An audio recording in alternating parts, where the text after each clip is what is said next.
Hello everyone, I'm Giuseppe Nelva, and you may know me for my regular Microsoft Flight Simulator daily news on Twinfinite, or simply for my gaming coverage. Unfortunately, I decided to quit my previous job at Twinfinite, and yesterday was my last day there. That being said, I've heard that some of you do enjoy my daily MSFS coverage, so I'm moving it on YouTube, at least for the interim. I'm also considering to do reviews here, but we'll see. With over 20 years of gaming journalism experience, I expect to find a new workplace soon enough. What will happen then depends on my new employer.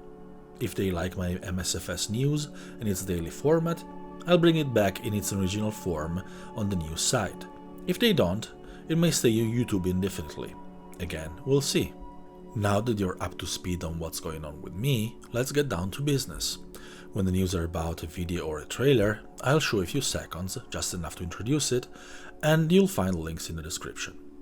You'll also find links to all developer sources and to the store pages for new releases. We start with DC Designs that announced its roadmap for 2023. All of the aircraft mentioned will come to both PC and Xbox. In Q1, we're getting the F4 Phantoms. In Q2, we're getting the A10C Thunderbolt 2, which is one of my favorite aircraft, so that's great. In Q3, they're planning to release two military transport aircraft, the C5M Galaxy and the C-17 Globemaster from SC Designs, which is DC Designs' sister brand, or brother, since the developer is DC Designs' developer's brother. They did a pretty good Viper, so that's promising. In Q4, we're getting a Su-27 Flanker. It was announced for this year and then delayed for obvious reasons, but I love to see it in Ukrainian colors, also for obvious reasons. Marked as possible is the launch in Q4 or the P-61B Black Widow. This one was originally supposed to be freeware or donationware, but the developer hopes to release it as a low-cost payware instead, since Xbox isn't likely to get a freeware option. If freeware aircraft become allowed on Xbox, the dev might revise this position. Another roadmap comes from SimWorks Studios with the Vance aircraft RV-10, currently being flight tested and coming in January 2023 if it clears QA. We also get to see a screenshot of it. The Gibbs Aero GA8 Airvan is coming afterward and will be shown after the model is reworked, which is currently going on. The system are operating currently right now, and an alpha should be ready in January, kicking off testing. Release is likely in Q1 2023. The Pilatus PC-12 is also slated for Q1 2023, and the developers think it'll set the bar even higher than their popular Kodiak. Going forward, they're discussing the next RV aircraft and a surprise project that is being worked on in the background. Interestingly, the developer is also working on the mighty B-52 Stratofortress, which should come in three packages: B-52B through D, B-52E and F, B-52G and H. Each package will include different cockpit configuration and performance, with different stations modeled and multi-crew support using U controls. This is certainly pretty neat. Speaking of scenery, the developer is planning to resume development of Maun International Airport in Botswana in January. Interestingly, the airport wants to be released in its current form, but it's in an older version. I'm personally not a massive fan of this, but it's their airport, so it's their choice. The developer has more scenery projects in mind, with the idea of offering a new experience similar to its Okavango Delta package, but no info was provided on this just yet. Aerosoft showcased another video of FlightSim Studios' Embraer A-Jets, this time around showing the systems.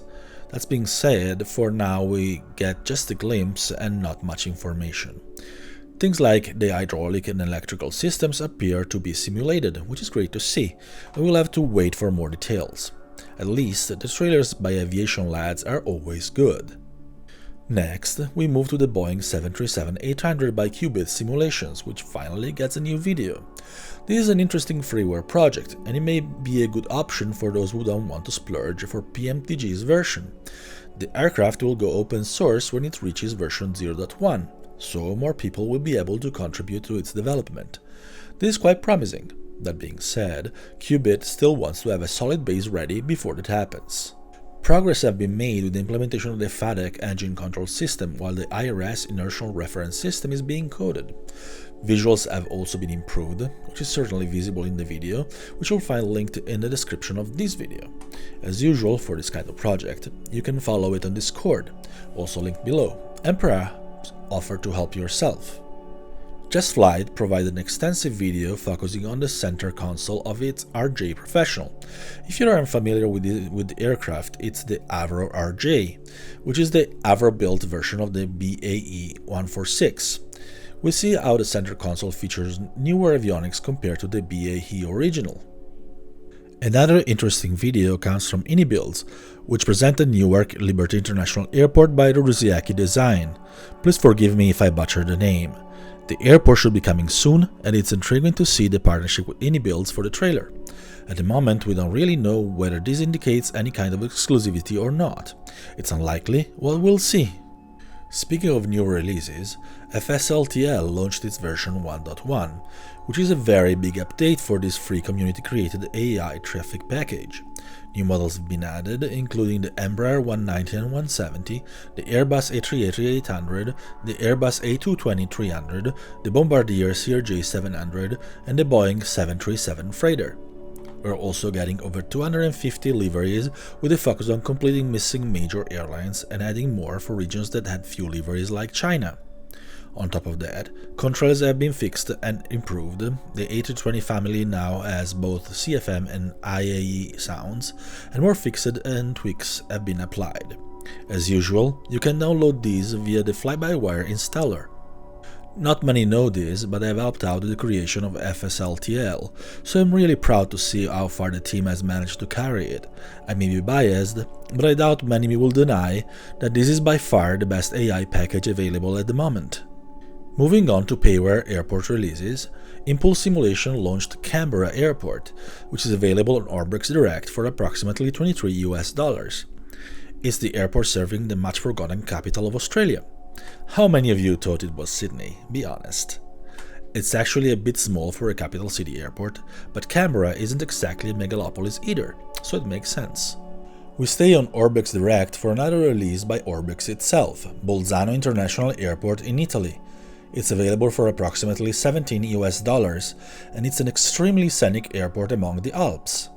It doesn't have much airline traffic, but it does have a few scheduled Dash 8 flights.